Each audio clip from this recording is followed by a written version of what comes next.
Well, hello and welcome to you all, wherever you are in the world. It's a great pleasure to have you on board today. I'm Becky Anderson, joining you from CNN's Middle East Broadcasting Hub in Abu Dhabi here in the UAE.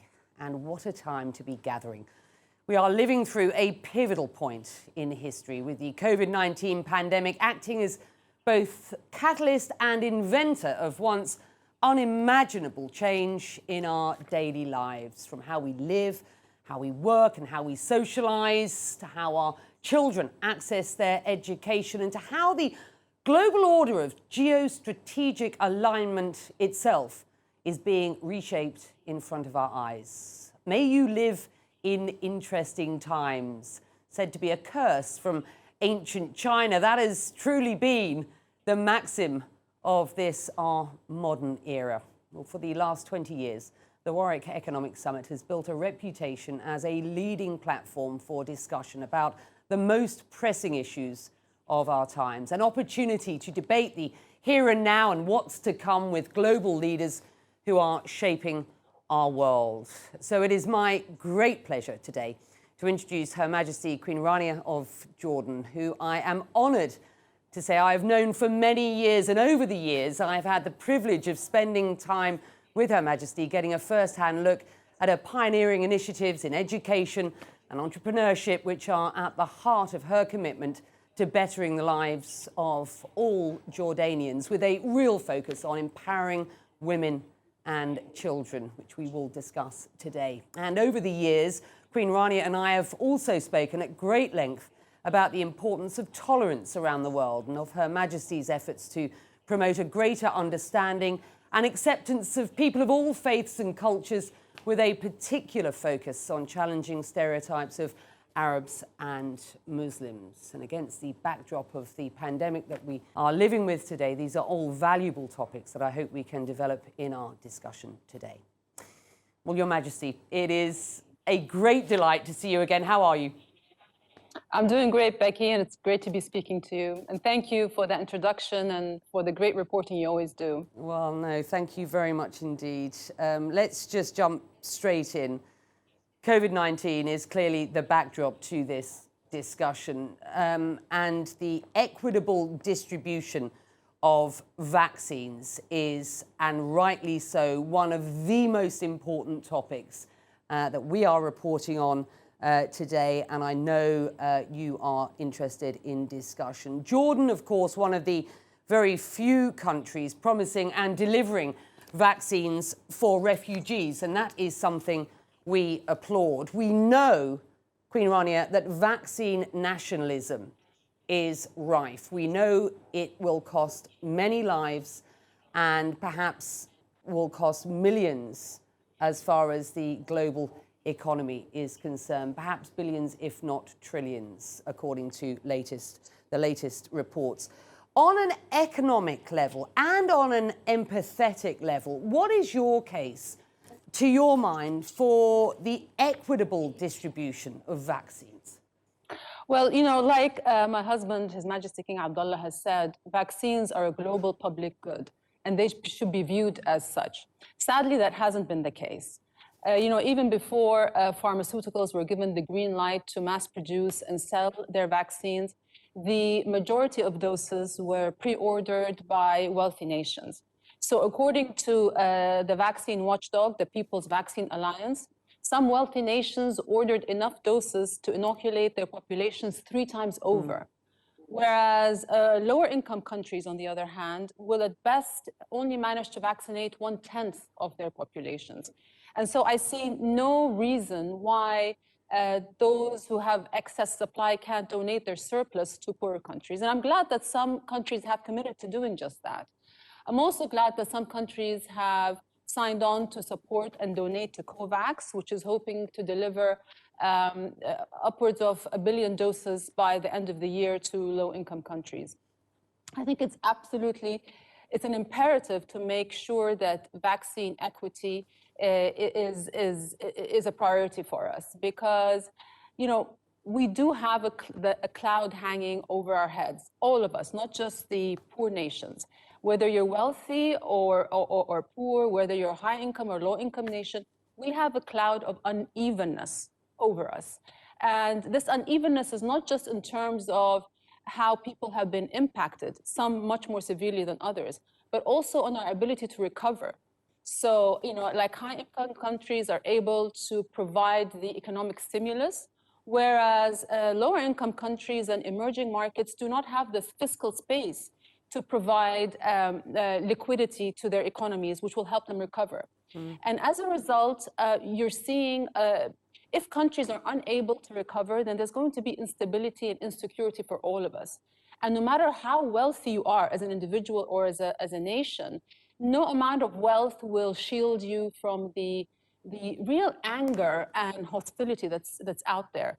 I feel a very potent anger among people because of the inequality that we're seeing. This pandemic has really revealed and reinforced cracks in our world order, along lines of income inequality, gender inequity, social injustice, and you can't add health inequality on top of that, So it is absolutely imperative that we really address these issues. If we're not motivated from a moral or ethical responsibility, then at least we should be motivated from a global health standpoint. We're all in a race against a pandemic, not against each other. And it's not a cliche to say that until all of us are safe, none of us are safe. If anybody was uncertain about how interconnected our world is, I think this disease, the way it has spread, has really demonstrated that we're just so interconnected that we, as nations and individuals, cannot recover until everybody else is able to recover.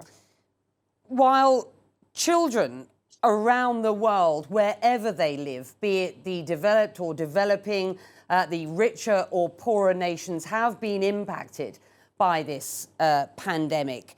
But the issue of education inequality lies at the heart of much of what you and I have discussed over the years and has been exacerbated by the current crisis. You and I, as I say, have been discussing education for years. I just want to play a brief clip of us speaking more than 10 years ago, back in 2009. Have a look at this. There are 75 million children who are not going to school. 41 million of them are girls. These are girls who are out of school, they're out fetching water, they're out farming fields, out weaving carpets, out getting married early. When we think of girls, we think of them as being soft and vulnerable, and that they might not be the solution necessarily to the world's toughest problems, but they really are. Educating a girl gives her self-respect and self-confidence. She gets married later in life, has fewer children, has a healthier family, works to build a more prosperous community. So they could be part of the solution. The Secretary General of the UN in just the past few days saying that this pandemic is an opportunity to reimagine education itself. Given the existing problems, I wonder what you believe can be done towards ensuring equity of education, access to education for all. With the initiatives that you and I discussed back in 2009, you have been at the forefront of some of the most pioneering initiatives in the field. So what are your thoughts at this point? Well, firstly, I think COVID-19 has caused the greatest disruption to education in human history, with school closures affecting upwards of 1.6 billion learners around the world. Even in the best of times, access to education has never been fair. But the disparities that we're seeing today, both within and across countries, are quite staggering. A child's fate literally hinges on which side of the digital divide they fall, and far too many, millions in fact, are falling on the wrong side. During lockdowns, most of the governments, around 70% of them, offered some kind of remote instruction. But according to UNICEF, around 460 million students were completely cut off from any kind of remote learning. And that's not surprising when you consider that 40% of the world's population does not even have internet access. Add to that the need for remote-ready classrooms and teachers, mobile infrastructure, and time and space at home, and the barriers to online learning just keep rising. And although online learning has really been a lifeline for many students around the world, until it is universally accessible, then it's going to continue to fall tragically short. Even within wealthy countries, like for example in the UK, the differences across income levels are quite stark. So last year in the UK, poor students missed more days of school than their richer counterparts, which increased the learning gap between the two groups by 50%. One way to reinforce and sort of build resilience in our education systems is through the expansion of hybridization.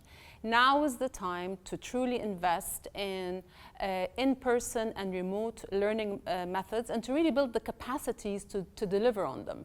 Online learning solutions aren't just band-aid measures for temporary problems. They really reinforce our education systems by, offering contingency options for us. And in my opinion, if they are delivered universally and if they're delivered effectively, they can once and for all provide an opportunity to really equalize the quality of education across different income levels, circumstances, abilities, and that's something we really need. So I really do believe it's the future of learning. And I'd like to also mention that really as a global community, we need to prioritize closing the global education funding gap. Because UNESCO is warning that it's reaching $200 billion a year. Now that might sound like a lot, but when you think that it's only 10% of military global expenditure, I think there's no excuse for us not to make an effort to really close that gap. No, that's a very good point. You and I have also talked about the gender gap in learning and the learning disparities between girls and boys. And we know that the pandemic could really exacerbate those inequalities. And not just in the classroom, of course, but at work as well. A new report from McKinsey, Queen Rania, putting the differential between allowing regressive effects on women versus taking a proactive approach to advancing gender equality at around $14 trillion in 2030. That is the GDP of China, a huge number, and that will affect men and women alike. How do you see that lack of equality at work and also the overall transformation of our working lives as we move forward? Right. I think this pandemic has really upended the entire working population, but some things have remained painfully constant. And I think the barriers to women's employment have been holding strong. And even those women who are working are not receiving nearly the amount of support that they need. First of all, women are more likely to be employed in sectors that have been impacted by lockdowns. And when jobs are scarce, they're the first to be let go. And the school and daycare closures have been nothing short of a full-scale crisis for a lot of working moms. In the UK alone, 1 in 5 women had to either quit their jobs or were forced to leave. Now that is really tough on mothers and families, but it's also terrible for our global economy. Like you mentioned, the McKinsey study warns that by 2030, the growing gap between men and women's employment is going to come at a cost of $1 trillion to global GDP. That's a lot of money being left at the table, But today we really do have an opportunity to completely revamp, rethink, redesign the workplace so that it better meets the needs of men and women. Employers need to adopt and adapt family-friendly, flexible work models that allow parents to progress in their careers without really feeling that they're compromising on having a well-rounded life or on their family relationships. I think one way to ensure that women's needs are always taken into consideration is to guarantee that there are more women in the room. whether it's boardrooms or important policy decisions, I think we still have a lot of room to grow in that regard. A lot of our targets have still not been met in terms of gender equity, both in representation and in compensation in the workplace.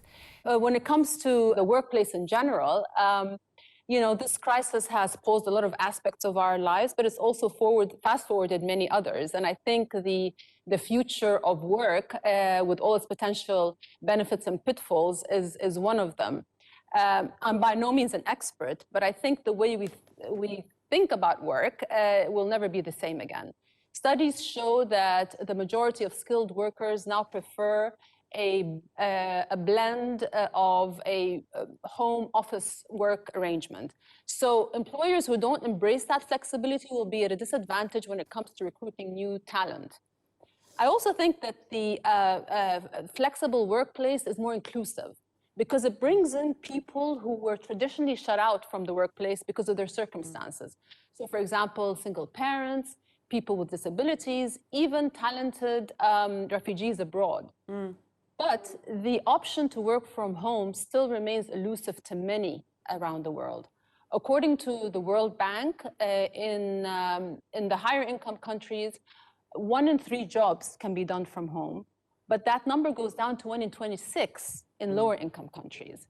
And as our reliance on machines continues to increase, those same jobs that cannot be done from home, so for example, bank tellers, factory workers, cashiers, those jobs are the ones that are going to be disappearing, and much sooner than we think. Global recessions and accelerated automation have caused a double disruption, which, according to the World Economic Forum, will mean that jobs will be divided equally between humans and machines by 2025. That's in 4 years' time. And that will eliminate about 85 million jobs. Now, we will be able to make up for these jobs in the green economy and in technology, but it means that we have to move very quickly to reskill and upskill our workers so that they remain relevant to the job market. So what this pandemic has done is that it's removed the luxury of time. The fourth industrial revolution is well underway with AI, genetic engineering, the Internet of Things, robotics making huge leaps. And so we really need to be careful to make sure that these technologies serve all citizens in human-centered ways. And we need to move very quickly to protect our more vulnerable workers.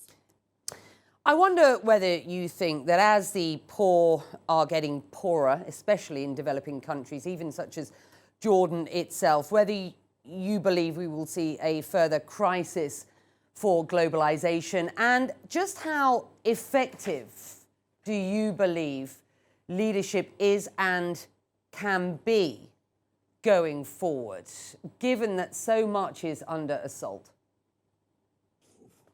Look, I mean, from the beginning of this crisis, everybody has suffered some kind of loss, whether it's a loss of opportunity, security, or worst of all, loss of loved ones. But this loss hasn't been felt equally. For some, the pandemic has been very disorienting, whereas for others, it has been truly devastating. So as some have said, we may be in the same storm, but we're not in the same boat. So for example, you're seeing some people enjoying the benefits of the rebounding global markets, but far too many people around the world are suffering from parallel pandemics of hunger, violence, illiteracy. In fact, for the first time in 20 years, extreme poverty is back on the rise. And so really this pandemic has shone a light on pre-existing cracks in our world order. It's really reinforced and exposed fissures along the lines of inequality, as I mentioned earlier, whether it's racial, gender, social injustice, and all these issues that we failed to address in the past. And again, this is creating a very dangerous, destabilizing situation for all of us. And so we can no longer just put these problems, these problems are not biodegradable. They're not going to go by themselves. So we need to be very serious about addressing these issues because there's a great divergence happening in our world. whether it's across geographies, income levels, generations.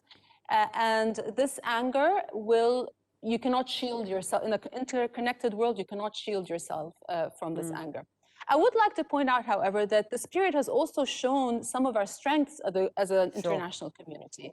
So even though there is room for improvement, I think the global effort to try to combat and cure this virus has probably been the most coordinated worldwide response to any crisis in human history. So if we take the development of vaccines, for example, I think it would have taken us years to get to this point had it not been for the coordination and the collaboration of the medical community.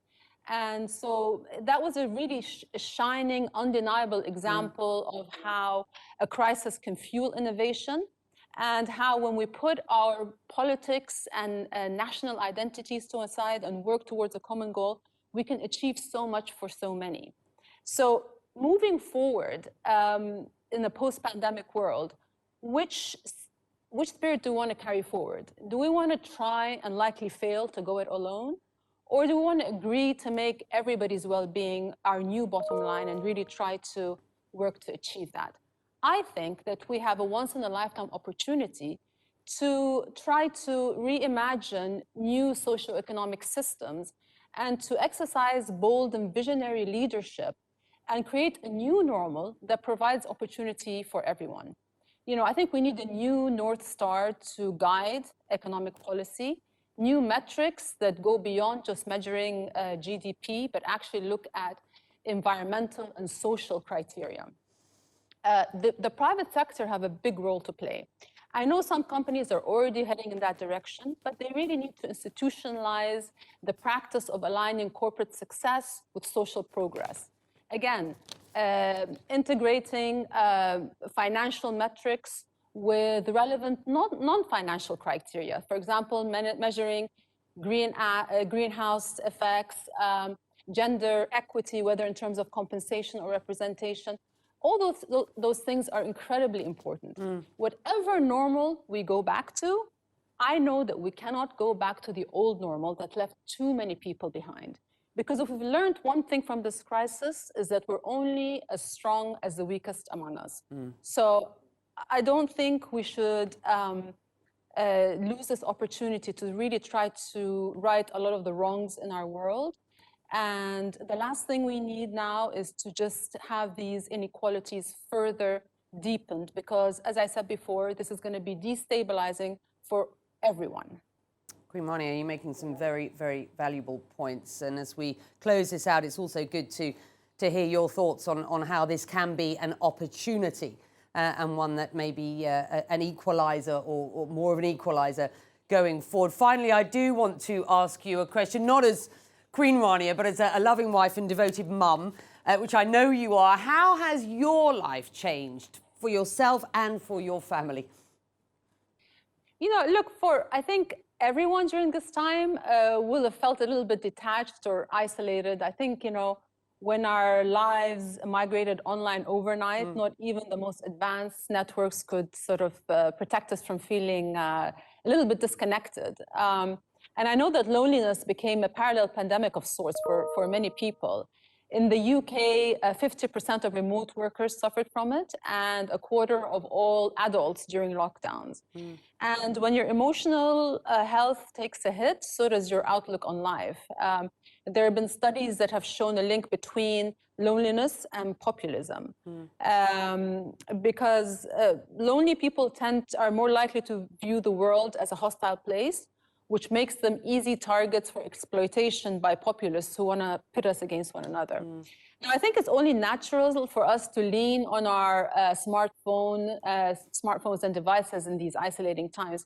But I think our skyrocketing screen times have been part of the problem. And youth in particular are particularly vulnerable because you know, the unrelenting pressure from fast-paced media means that they're more likely to be exposed to hate and bigotry.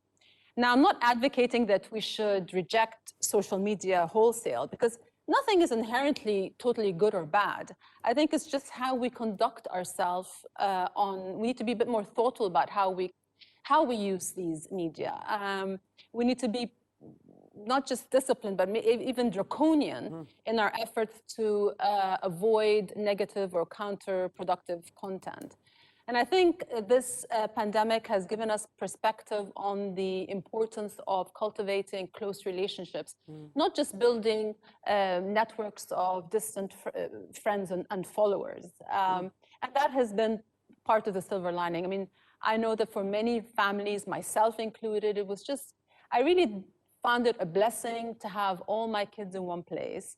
You know, there are different stages in their lives, some in school, some in university, some working. So for the first time in a long time, we were able to be together in one place for an extended period of time and to have that quality time together. I think, you know, this pandemic has reminded us of our common vulnerability, but it's also shown us that we are stronger and more resilient than we think. None of us are the same people we were this time last year. There's been collective trauma, but I think there's been a lot of collective growth. And for me in particular, it's also given me a little bit of reprieve from being in the public space. You know, I've been doing this for close to 21 years. So just being at home for a while with my family, despite all the pressures outside, that has been really something that I would consider a blessing.